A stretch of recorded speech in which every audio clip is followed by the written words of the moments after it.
Nobody in Caldwell Crossing talked about Harley Thornwell the way they talked about other men. They didn't swap stories about him over dinner or argue about his character at the feed store. They simply went quiet. A particular kind of quiet, the sort that falls over a room when someone mentions a thing that everyone agrees is better left alone.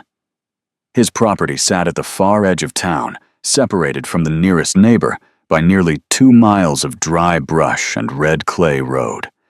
The house itself was large, well-built, and almost entirely dark at night. People said he preferred it that way. People said a lot of things about Harley Thornwell. What was certain was this: in 11 years, not a single person in Caldwell Crossing had knocked on that door and been glad they did. Which made what Inez Alderton did on the night of October 3rd all the more remarkable. She hadn't planned it. That was the truth she would turn over in her mind for a long time afterward, that none of it was planned, not the running, not the rain, and certainly not the house. The argument with her father had begun at supper, the way most things in the Alderton household began, quietly, then all at once. Gerald Alderton had set down his fork with a particular kind of deliberateness that Inez had learned to dread over 23 years of living under his roof. It meant he had already decided something. It meant the conversation was not a conversation at all, but an announcement dressed up to look like one.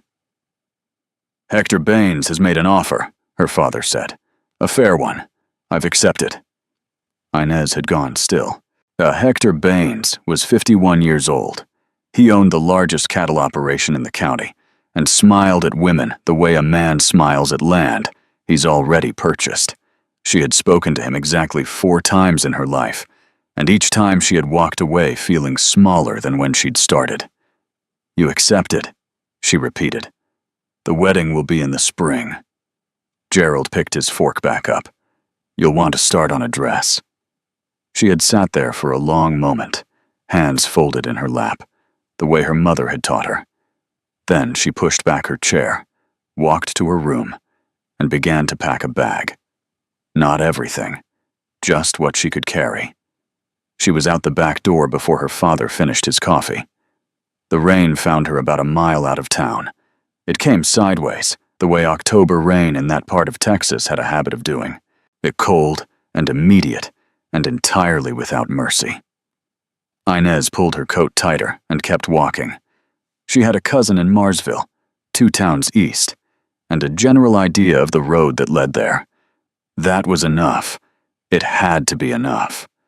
But the road turned muddy fast, and the darkness came down hard, and somewhere between the 3rd and 4th mile marker, she realized she could no longer see her own feet. The lantern she'd grabbed from the porch had gone out in the wind 20 minutes earlier. She was wet through to her collar. Her boots were pulling against the sucking mud with every step, and the night had the particular kind of silence that makes a person feel very alone and very far from anything good. She nearly walked past the house entirely. It appeared through the rain like something half-imagined, a shape at first, a large and dark against the gray sky, then a roofline, then a porch, a house, a real one, with the walls and a door and the promise of dry ground. She didn't know whose it was. In that moment, she didn't care. She pushed through the gate, crossed the yard, climbed the porch steps, and tried the door. It opened. Inside was dark but dry, and she nearly wept from the relief of it. She stood in the doorway long enough to shake the worst of the rain from her coat, then stepped in and pulled the door shut behind her. The room she found herself in was a sitting room of some kind. She could make that much out from the faint light coming through the front window. A stone fireplace on the far wall, a table, 2 chairs, the remains of a fire, still faintly orange in the grate. Someone had been here recently. She told herself it didn't matter. She told herself she would dry out, rest an hour, and be gone before first light. No one would ever know she'd been here. She crossed to the fireplace, crouched down, and held her hands toward the warmth of the coals. That was when she heard it. a floorboard. Somewhere behind her and above, the slow, deliberate creak of weight shifting on old wood. Then another. Then the sound of boots on a staircase. Inez did not move. She had grown up in a house where knowing when to stay still was a survival skill. So she stayed still now, hands extended toward a fire that was no longer warming her, and she listened to the footsteps descend the stairs one at a time, unhurried, unafraid, until they reached the bottom and stopped. The silence that followed lasted exactly long enough to be unbearable. "You're in my house." The voice was low, not loud, but not angry exactly, just certain, the way a man is certain when he is standing on his own ground and has no reason to pretend otherwise. Inez turned slowly. He was tall. She registered that first. Then the fact that he was watching her with an expression she couldn't quite place. Not fury, not alarm. Something more measured than either of those things. His hair was dark, pushed back from his face, and there was a stillness about him that she associated with men who had learned a long time ago that raising their voice was a waste of energy. She recognized him then. Not his face. She had never been close enough for that. But the shape of him, the way he stood, the particular quality of the quiet he carried. She had heard his name her whole life spoken in hushed tones across church pews and general store counters. Harley Thornwell. She was standing, dripping rainwater onto the floor of the most feared man in Caldwell Crossing, and he was looking at her like he was genuinely unsure what to do with that fact. Inez straightened her spine. Her voice, when it came, was steadier than she had any right to expect. "I didn't know whose house it was," she said. "I was caught in the rain. I'll leave." She meant it. She was already turning toward the door. "The creek on the South Road flooded an hour ago," Harley said. "You won't get far." She stopped. He hadn't moved from the foot of the stairs. He wasn't blocking her way. He wasn't threatening her. He was simply telling her something true, in the same tone a person uses to mention the weather. Inez turned back slowly. She looked at the door. She looked at him. She thought about Hector Baines and her father's fork, set down with such quiet finality, and about how she had walked out into a storm rather than sit still and let her future be handed to someone else. Then she looked at Harley Thornwell again, really looked at him, and found that whatever she had expected to see in the face of a man the whole town feared, it wasn't this. He looked tired. Not dangerous, just tired, and alone, and faintly puzzled by the wet, stubborn woman standing in the middle of his sitting room at 10 o'clock at night. "Sit," he said finally. "I'll put some wood on the fire." He said it the way a man says something he's already thought through and decided. Not an invitation, but not a command either. Something in between. Something that left the choice entirely with her. Inez stood there for a moment longer, and then she sat. The fire was rebuilt before either of them said another word. And somewhere in that long, warm silence, something shifted. Something neither of them had a name for yet, and neither of them was quite ready to examine. But it was there. What Inez didn't know, what she couldn't have known sitting in that chair with her wet boots drying by the fire, was why the whole town feared him. And what Harley Thornwell didn't know was that the woman sitting across from him was carrying a secret of her own. One that would reach this house before morning did. Inez woke to the smell of coffee. For a brief, unguarded moment, the kind that exists only in the first few seconds before memory catches up, she didn't know where she was. She was aware of warmth and the sound of wind outside, and a blanket across her shoulders that she didn't remember pulling there. Then the room settled into focus around her, and everything came back at once. The fire had burned down to a low, steady flame. Gray morning light was pressing through the front window. She was still in the chair. She had fallen asleep sitting up, which told her more about how exhausted she'd been than she cared to admit. The blanket across her shoulders was thick and wool and smelled faintly of cedar. Someone had covered her in the night. She sat with that fact for a moment, unsure what to do with it. From somewhere deeper in the house came the quiet sounds of a kitchen, the dull knock of a pot, the soft rush of water. Inez folded the blanket carefully, set it on the arm of the chair, and stood. Her boots were dry. Her coat, which she had no memory of removing, it was hung over the back of the second chair, facing the fire. She moved toward the kitchen doorway and stopped just short of it. Harley Thornwell was standing at the stove with his back to her, sleeves rolled to the elbow, pouring coffee into 2 tin cups, with the unhurried ease of a man who had done this same thing alone, every morning, for a very long time. He hadn't heard her yet, or if he had, he gave no sign of it. Inez watched him for a moment, just a moment, before she spoke. "You didn't have to cover me," she said. He didn't startle. He simply set the pot down, picked up both cups, and turned around. "You were shivering," he said, and held one of the cups out to her. She crossed the kitchen and took it. Their fingers didn't touch. She noticed, without meaning to, that he had been careful about that. They drank the coffee standing on opposite sides of the kitchen, which felt like the right amount of distance for 2 strangers who had spent the night under the same roof without meaning to. Outside, the wind had softened. The rain was gone. Through the kitchen window, Inez could see the yard in pale morning light, the fence posts, the empty corral, the long, flat reach of land beyond. "The South Road," she said. "Is it clear yet?" "Might be by mid-morning," Harley said. "Depends on how fast the water moves."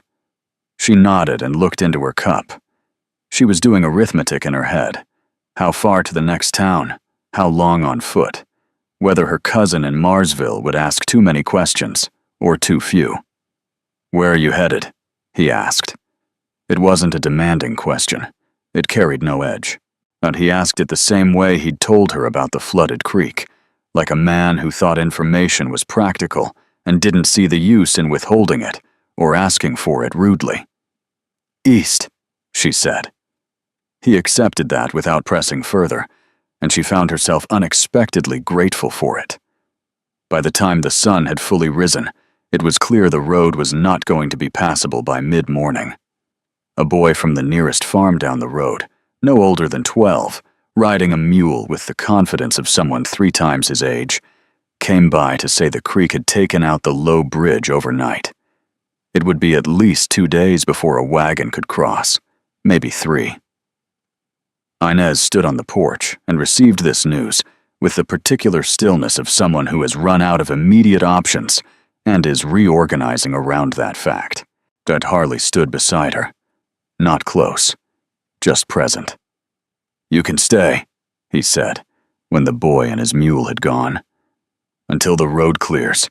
There's a spare room upstairs. Door has a bolt on the inside." She looked at him. "I'm telling you that," he said, meeting her eyes. "So you know I'm not asking you to trust me, just offering you a dry place to wait." It was the most words he had strung together since she'd arrived, and there was something in the plainness of them, the complete absence of performance, that made Inez feel unexpectedly steadied. "People will talk," she said. "People already talk," he replied. "About me, anyway. You'd just be new material." There was no bitterness in it. He said it like a man who had long since stopped expecting the world to be otherwise. Inez almost smiled. Almost. "All right," she said. 2 days." The first full day passed in a careful, quiet rhythm that surprised her. She had expected awkwardness, the sharp-edged kind that comes from 2 strangers navigating shared space without a map. Instead, the house seemed to absorb them both without effort. Harley worked outside through most of the morning, repairing a section of fence that the storm had damaged. Inez, unwilling to sit idle, found the kitchen in a state of functional neglect. Nothing dirty, nothing broken, just the accumulated disorder of a man who cooked for survival rather than pleasure. and quietly set about reorganizing it. She told herself it was something to do with her hands. That was all. When Harley came in at midday, he stopped in the kitchen doorway and looked at it for a moment without speaking. "You didn't have to do that," he said. "I know," she said, and set a plate on the table in front of him. He sat down. He ate. He said, after a few minutes, "It's good." It was a simple thing. A very simple thing. But Inez had grown up in a house where a meal placed in front of her father was received as an expectation rather than a gift. And something about the quiet directness of those two words settled somewhere in her chest and stayed there. In the afternoon, she found the bookshelves. They were in a small room off the main hallway, a room she might have taken for a closet if the door hadn't been standing open. Inside were 3 full shelves of books, a lamp, and a chair positioned beneath the window at an angle that caught the afternoon light perfectly. It was so deliberately arranged, so clearly a private space, that she almost backed out without going further. But the titles pulled her in. She was standing there, head tilted sideways, reading spines, when she heard him in the doorway. "Sorry," she said, straightening. "I didn't mean to intrude." "You're not," he said. She looked at him. He was leaning against the doorframe with his arms loosely crossed, and there was something in his expression she hadn't seen before. Not quite ease, but the early edge of it. Like a door opened just slightly, not yet wide. "You read a great deal," she said. "When it's quiet," he said, "which is most of the time." She thought about asking him why a man who clearly valued his solitude had the particular reputation he did in Caldwell Crossing. Or she had been wondering about it since last night, the gap between the man the town described and the man who had covered her with a blanket and made her coffee and told her the door had a bolt on the inside so she wouldn't have to worry. She didn't ask. Not yet. Instead, she pulled a book from the shelf, held it up with a questioning look, and he nodded once. She took it to the sitting room. He went back to whatever he'd been doing, and for the rest of the afternoon, the house held them both in that particular comfortable quiet that is rarer and more valuable than most people realize. It was after supper, she had cooked again, and he had not argued, that the question finally found its way into the open. They were sitting on the porch. The evening was cool and clear after the storm, the kind of sky that looks painted, too many stars to count. Inez had a cup of tea. Harley had nothing, just his elbows on his knees and his eyes on the middle distance. "They say you ran a man out of town," she said. 3 years ago." He didn't tense, didn't shift. "They say a lot of things," he said. "I know," she said. "I'm not asking what they say. I'm asking what happened." A long pause, the kind that isn't evasion, just thought. "Man named Pritchard," Harley said finally. "He was taking water rights from the smaller farms, legal enough on paper, but he'd gotten those signatures through pressure, not agreement. Some of those farmers couldn't read what they were signing." He paused. "I could." Inez looked at him. "I made it difficult for him to stay," Harley said simply. "He left. The farms kept their water." He glanced at her sideways. "Nobody thanked me for it. But they just decided I was the kind of man who makes things difficult." The silence that followed was a thoughtful one. "And are you?" Inez said quietly. "The kind of man who makes things difficult." He considered that for a moment with what she was beginning to recognize as his characteristic honesty. "Only for the right people," he said. She should have gone to bed. It was late, and the road might clear by tomorrow, and she had places to be, and a cousin expecting her, and a future to build out of whatever she could carry in a single bag. But she sat on that porch a while longer, and so did he. It was Harley who finally spoke, and what he said was not what she expected.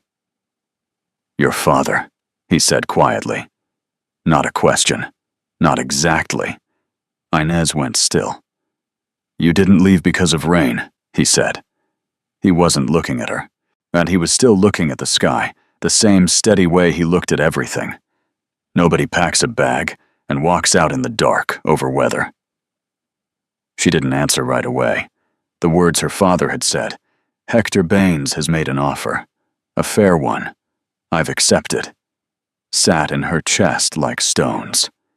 "He arranged a marriage," she said finally, "without asking me, to a man I wouldn't have chosen in 100 years. Harley was quiet for a moment.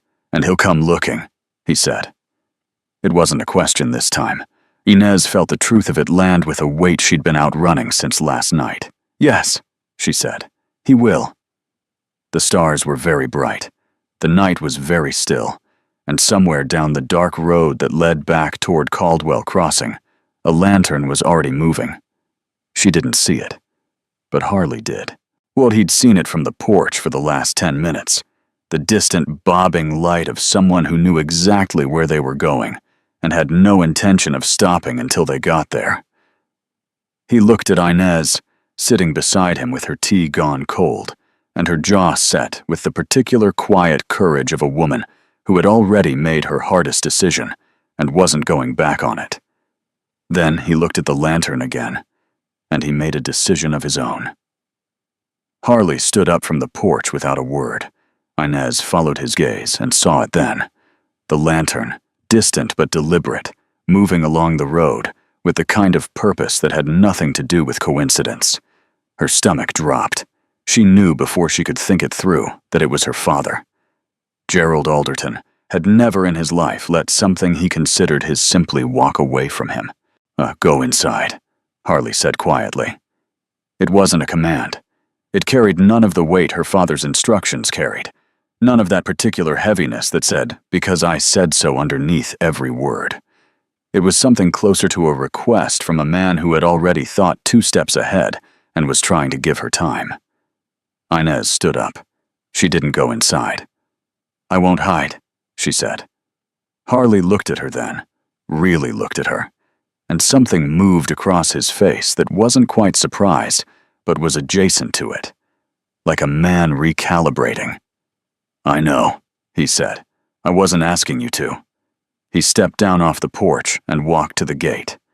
Inez stayed where she was, on the top step, and watched the lantern grow from a distant flicker into the swinging light of a man on horseback, moving at a determined pace up the road. Gerald Alderton pulled his horse to a stop at the gate. He was a broad man, her father. Broad through the shoulders, broad in the way he took up space in a room, as though the air itself owed him accommodation. He looked at Harley Thornwell, standing at his own gate, with the expression of a man who had not expected an obstacle and was deciding how to handle one. Then he looked past Harley at Inez on the porch, and his expression shifted into something harder and more familiar. "Inez," he said, "get your things." She had heard that voice her entire life. It had pulled her back from 100 small rebellions. A word left unsaid. A door closed softly instead of firmly. A dress worn that he hadn't approved of. And every time she had listened, something inside her had gone a little quieter. She felt the pull of it now, old and deep and entirely automatic. But she stayed where she was. "No," she said. The word was so simple, so short. It surprised even her. Not that she'd thought it, but that it had come out whole and clear and without apology attached to it. Gerald's eyes moved back to Harley. "This is none of your business, Thornwell." "She's on my property," Harley said. His voice was even. No performance in it. No aggression. Just a plain statement of geography. "That makes it somewhat my business. She's my daughter." "She's a grown woman," Harley said, "who walked out of your house of her own choosing." Gerald shifted in his saddle. He was the kind of man who was accustomed to silencing people with his presence alone, and Harley Thornwell was not being silenced, which was visibly disorienting. "Hector Baines is a good man," Gerald said, "but changing angles. He'll provide for her, give her a proper life." "A proper life," Inez said from the porch, "is not the same thing as a chosen one." Her father looked at her. In his eyes was something she had spent years trying to read correctly, a mix of genuine belief in his own righteousness and a frustration he'd never quite learned to separate from affection. He did love her, in the way that some men love the things they own. She had always known that. It had never made it easier. "You're being foolish," he said. "Maybe," she said, "but I'm being foolish on my own terms." The conversation that followed was not a short one. Gerald argued the way he always argued, circling, returning, restating the same position from different angles, as though eventually one of them would land. Harley stood at the gate and said almost nothing, which turned out to be more effective than anything he could have said, because Gerald could not intimidate a silence. He needed resistance to push against, and Harley simply wouldn't provide it. It was close to an hour before Gerald Alderton finally accepted that he was not leaving with what he'd come for. He looked at his daughter one last time.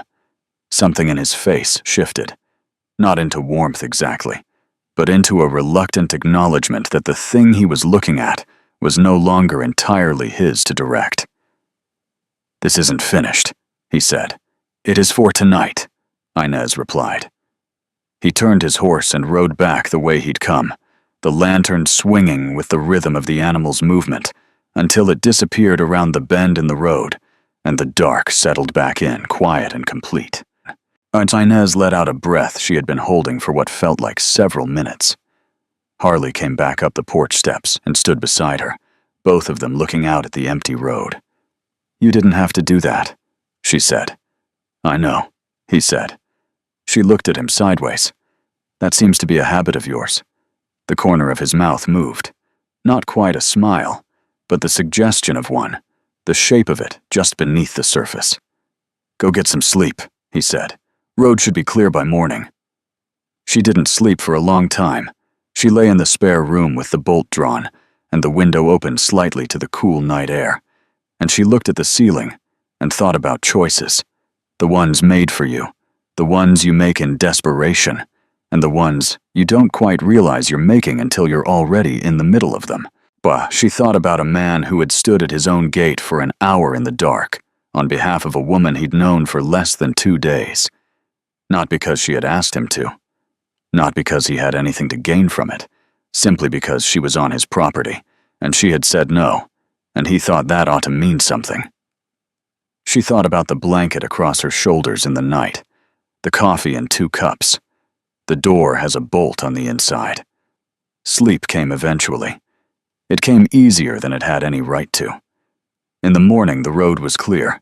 Inez came downstairs with her bag packed and her coat on, prepared to say a practical and dignified goodbye to a man she would likely never see again. She found Harley at the kitchen table with 2 cups of coffee already poured, and a look on his face that suggested he had been sitting there thinking for a while before she came down. "Sit," he said, "before you go." She sat. He wrapped both hands around his cup and looked at it for a moment. Then he looked at her. "I'm not going to ask you to stay," he said. "That's not what this is." "All right," she said, carefully. "But I'd like to know." He stopped, started again, more deliberately. "Your cousin in Marsville. Is that where you want to go, or just where you figured you could go?" Inez opened her mouth, closed it again. It was such a precise question. The difference between those 2 things, wanting and settling, was something she had been navigating her entire life, and no one had ever put it that plainly before. "I don't know," she admitted. Harley nodded slowly, not like a man receiving information he'd half expected. "There's work here," he said. "If you wanted it. The books need keeping. I'm good with land and livestock, but numbers give me trouble. It would be a fair arrangement, separate and proper." He met her eyes. "No obligation past what you agreed to." The kitchen was very quiet. Outside, a bird was doing something uncomplicated and cheerful in the yard. "You're offering me employment," Inez said slowly. "I'm offering you a choice," Harley said. "A real one, not one someone else made for you." She stayed. not because she had nowhere else to go. She had turned that excuse over carefully and found it wasn't true enough to hide behind. She stayed because when she picked up her bag and walked to the door and stood there for a moment looking out at the morning, yet she found that the pull she felt was not toward the road. The arrangement was exactly what he had said it would be, separate and proper, and fair in the way that only things freely agreed to can be fair. She kept the books. She managed the household accounts with a precision that Harley acknowledged with a kind of quiet approval that she found, to her own surprise, she valued more than elaborate praise. The weeks passed in the same unhurried rhythm as those first 2 days, and slowly, so slowly, that neither of them could have pointed to the moment it shifted. The careful distance between them became something else. Not smaller exactly, just warmer. The way a room warms when the fire has been going long enough that you forget it was ever cold. He began to ask her opinion on things. She began to offer it, without waiting to be asked. Now they argued once, productively, about whether the east pasture was worth the cost of fencing, and Inez turned out to be right, which Harley acknowledged without ceremony and without resentment, which she found more attractive than she was immediately prepared to deal with. She wrote to her cousin in Marsville and explained in careful and not entirely complete terms that her plans had changed. Her father did not come back. It was a Tuesday in late December, ordinary in every way except that it wasn't, when Harley came in from the cold with his hat in his hands and stood in the kitchen doorway, looking at her with an expression she had not seen on him before. Not uncertainty, exactly, but the edge of it. "There's something I want to say," he said. Inez set down what she was doing and gave him her full attention, but he was quiet for a moment. Then, "I don't think I was living before you came here. I was just occupying the place." He said it simply, without drama, looking at her the way he looked at everything, directly and without evasion. "I don't want to go back to that." The kitchen held the words. Inez looked at this man who had covered her with a blanket without waking her, who had stood at a gate in the dark for an hour without being asked, who had offered her a choice when no one else in her life had thought to, and she felt something settle in her chest with the finality of something that has found the place it belongs. "Then don't," she said. They were married in the spring. Not a large wedding. Neither of them wanted that. A small ceremony in the parlor of the house that had ceased, somewhere in the months between October and April, as to be only his. The minister from town came out, and 2 neighbors served as witnesses, and when it was done, Harley took her hand in his, the way he did everything, quietly and with complete intention, and did not let it go. The town of Caldwell Crossing talked about it for approximately 2 weeks. Then they found other things to talk about, as towns always do. Harley and Inez Thornwell did not particularly notice. They had a pasture to fence, books to keep, and a life to build out of the particular combination of 2 people who had each, in their own way, been waiting without knowing what they were waiting for. By the following winter, there was a cradle in the spare room. The bolt on the inside of the door had not been turned in months. Some things begin in desperation and become the truest thing you ever found. Some doors you walk through in the dark turn out to lead exactly where you needed to go. Inez Alderton had run from a future she hadn't chosen, and stepped, wet and shivering, and entirely by accident, into the only one she ever wanted.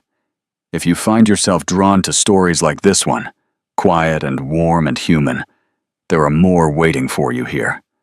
No rush. They'll keep.